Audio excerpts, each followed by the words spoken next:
Hey guys, welcome back to my YouTube channel. My name is Jaden Irwin, and I don't know if you've seen the latest video, but this brand name, this channel name is actually under Little Sticks now. It's going to take a little while for me to get used to, but I just kind of wanted to let you guys know. I know it's happening mid-series or towards the end of this series, but just want to let you know it's still me, it's still the same content, just a new name. But yeah, this is the part 5 of the Eleventy Crash Course, so if you haven't caught up quite yet, you might want to go and watch the other videos. This is towards the tail end of this course. I think we're only going to have one more part after this one, and we can just go ahead and jump into it. The next piece of this is going to be setting up a blog, essentially. So if you look at the Eleventy Crash Course, what we've done so far, we've kind of gotten through all of the basic parts of Eleventy, from layouts to styles, to even complex data-based components like these cards that generate based off of data that we give it. And then we also have gone through how to request information from the New York Times API and how to request those top stories and how to display them on the page, which is really cool. So this last piece is just going to be creating a blog, and I do think I'm going to have to split it into 2 parts because, you know, for the sake of time, I don't want you guys watching like a 30-40 minute long video. Sometimes I get pretty close to 30 minutes anyways, but basically what we want to do is create a Markdown based blog. And this is just kind of an essential feature of most static site generators like Eleventy or Astro or Jekyll or Hugo. They all just kind of take in Markdown, and then you can generate pages from that Markdown. All it has to do is convert the Markdown to HTML. So I've done a little bit of structuring here just to kind of make it a little bit quicker so you're not seeing me, you know, update basic stuff. But I did create this new blog directory, and then posts is a subdirectory of that. And I hope my text is big enough here. I think it should be. And then you have our index.html in the blog directory, right? And then we have a post-1.md, MD for Markdown. So I'll kind of show you, we can just go ahead and take some Markdown. I'm going to go ahead and copy it over here and drop it into this Markdown file. And then what we have inside of the Markdown is pretty straightforward. We've got our layout, title, description, date, author. I don't think I'm going to use the author in this series, but I did put it there if you guys want to use that field, by all means. And then categories. So that's going to be the next part after this one. We're not going to quite tackle the categories quite yet and how to generate pages with those category tags. You'll probably also see those called tags in a lot of cases. But in our case, we are going to call them categories. So what I want to show you first is Eleventy does automatically take in Markdown and render it, which is really cool because it's just kind of automatic, right? We have our HTML. We talked about some nunjucks templates inside of HTML files. And then another one would be Markdown. So if we go to that URL, which is /blog/post, plural, I believe, posts, yep, post-1, we've got an ugly blog page, but it is rendering. So not to say that this course has created anything that's very great to look at, and that's really not been the purpose of it, but it is cool to see that it automatically converts that Markdown to HTML. And if you don't believe me, let's just do like an H2. I know I didn't really put an H2 in here. Test heading 2. There you go. We got an H2 right there at the top. And I'll show you how to create a layout specific for the blog posts. But the first thing I want to do is create a general blog page, right? So if we go back to our base page, I did already set up the card we have our contact card, we have our news card from the previous lessons. The blog card is going to link to this blog page. And right now, if we go to blog, index.html, that would be the blog page, right? Because it's the index of the blog directory. And then we have our layout, blog.html, title, blog page. So our title is blog page. That part is working. And if we just do an H1 in here of blog, we should see blog pop up. There we go. I did already create a blog layout as well. So you'll notice that this is very much like our other layouts. It extends that base layout, and then it has a head of block. I already created a post layout as well. But inside of this blog layout, what we want to do is we can kind of approach this a couple of different ways. Probably what we'll end up doing on this index.html is listing each blog post inside of a list. So to do that, we're going to create a list first. And then you might be wondering, okay, so in Eleventy, how do I go and get all of the blog posts, right? Because we don't want to manually have to do list item, a tag, href, and then we want to do /blog, /post, /post-1. That will work. And let me add example post. That's the title of that blog post. We don't want to have to do that for every blog. That seems kind of dumb and slow, right? So really what we want to do is take our blog posts that already have data inside of them and then create a collection. And that's what Eleventy calls them, collections. So you'd create a collection of blog posts, and that's essentially just an array of data, right? Just like our data here.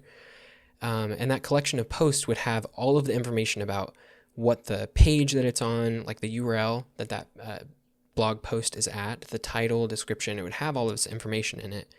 And then we could also, link directly to that blog post, maybe set the title of that blog link to the title of the blog post, right? Pretty basic stuff. Eleventy can do that really easily with those collections. So I'll leave a link in the description below where you can learn more about how collections work in Eleventy. I'm just kind of like learn by example type of person. And in our case, we're going to be doing a little bit more advanced way of using collections. Technically, in Eleventy, we could go to this blog post, and I'll just kind of briefly describe it. But inside Eleventy, it has a built-in tag system that the collections work on. So we could do tag and then add a tag of post to this. But I don't really love that approach myself. I kind of like this idea of writing all of my blog posts in Markdown, and then Eleventy just automatically knowing that anything in this directory is a blog post, right? So what we're going to do, we're going to delete that, and we're going to go into our .eleventy.js that we've worked with before. And under the shortcode field, it's already kind of figuring it out. I'm going to turn off Copilot. It feels a little bit like cheating. We're basically going to do an Eleventy config dot add collection, and then that function, it needs to know what the name of the collection is. That's going to be posts. Then we're going to do a function. The parameter on that, sorry, don't want to break things on that, is going to be collection API. And that is a function, right? And then we're going to return collection API dot get filtered by glob.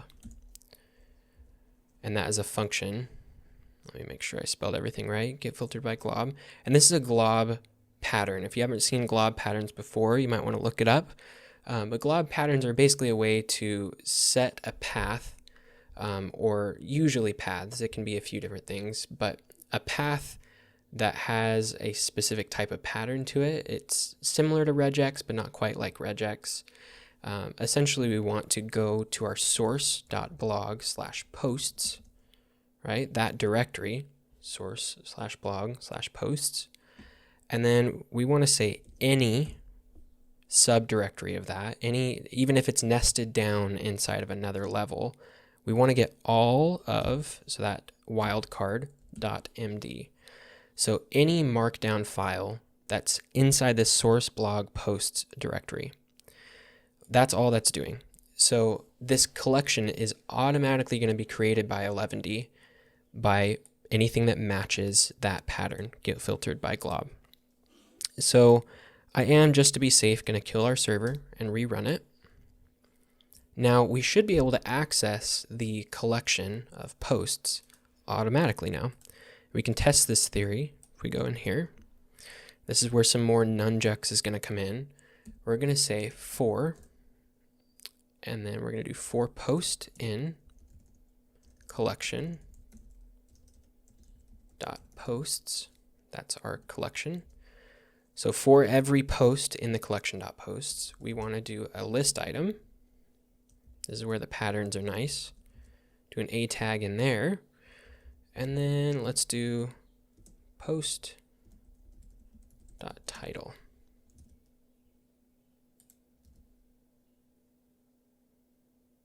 And let me see here. I'm checking my notes. So it's post.data.title.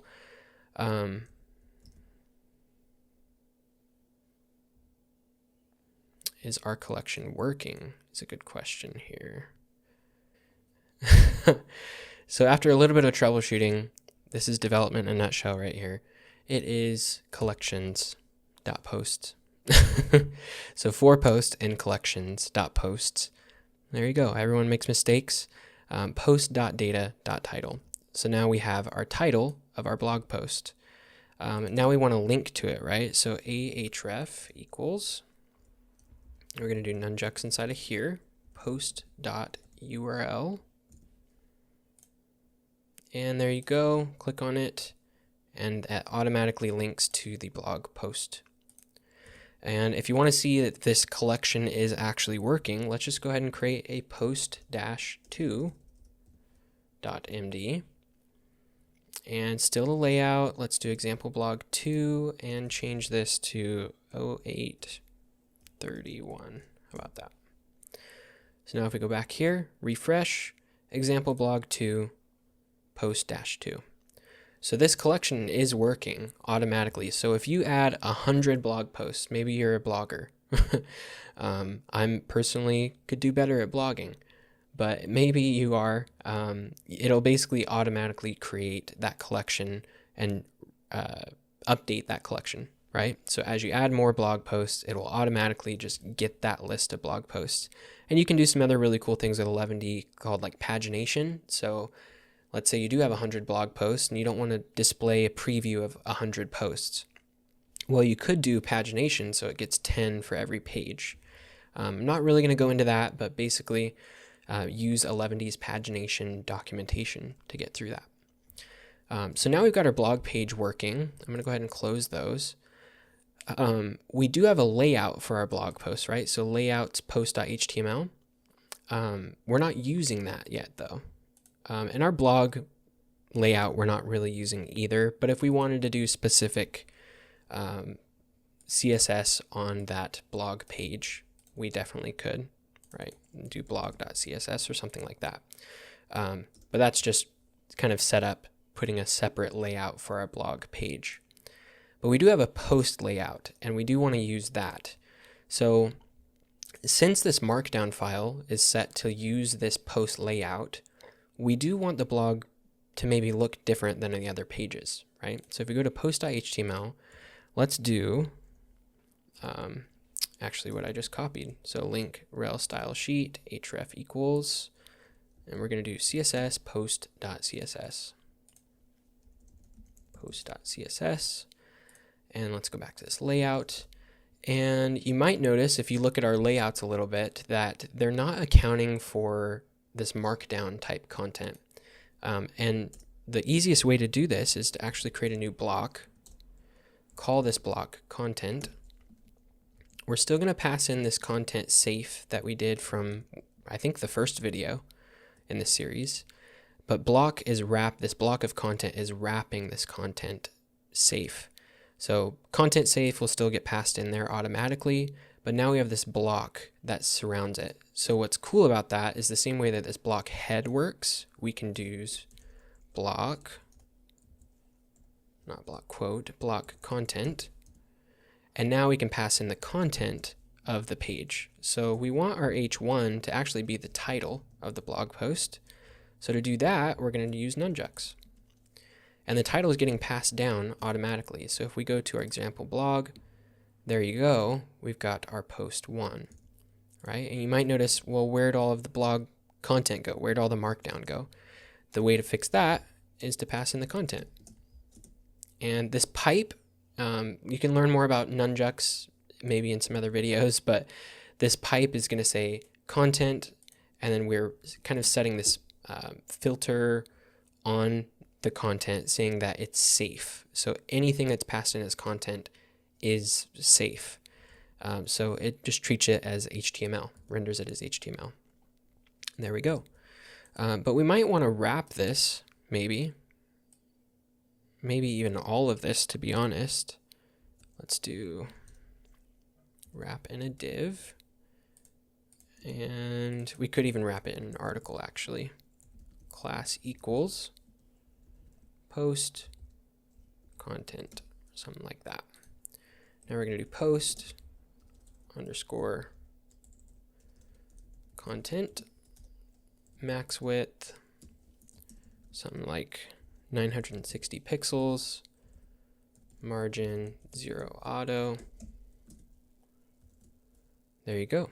We've got centered blog content. And we've got an H1. Let's double check that's an H1. Perfect. H1, H2.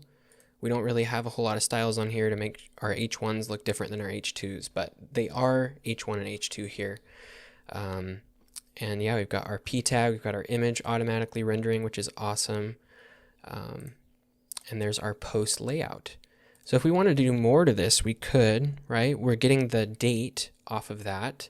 So we could do a P tag.